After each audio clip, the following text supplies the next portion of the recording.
Grand awakening Pisces, my water babies, positive vibes, motivation, inspiration, elevation, love, light, positive energy, goodwill, peace and healing, abundance, prosperity, and magic all your way. Please like, share, comment, and subscribe if this page has been a blessing to you.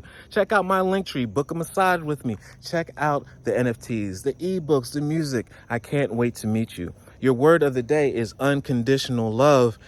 Pisces, we've reached this level where you can see the child within everyone, the maturity through the pain that you've gone through. You've matured. Now you can see the pain in others. So therefore, you're not going to make sure someone feels the pain that you felt. You want to make sure they feel unconditionally loved and they can get to the place that you are, because you have come to your awakening. You've unlocked your crown chakra, your highest self, your highest being, God-like, Christ-like mind being. Therefore, when people come to you, they're attracting so many people with traumas, so many people with questions, because they see you the reflection of unconditional love. That spirit has put you through the fire, but you come out gold. And people are coming to figure out, how did you polish yourself?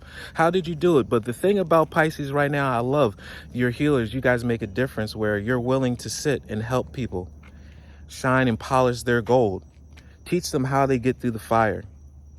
Thank you, Pisces, for reaching your purpose, because I need you and the world needs you. My heart is free from resentment towards others. I open my eyes of my heart and I discover the light and beauty in every being. I'm aware that suffering can cause distress and hurt people. I understand hurt people, and healed people heal people. I see the pure child in everyone. I practice forgiveness, because we see the child in someone. They can be so ignorant. They can be wrong, but you see the innocence and they don't mean to be that way. So you give them grace. Love one another. Be kind to one another. Love yourself. I love you too.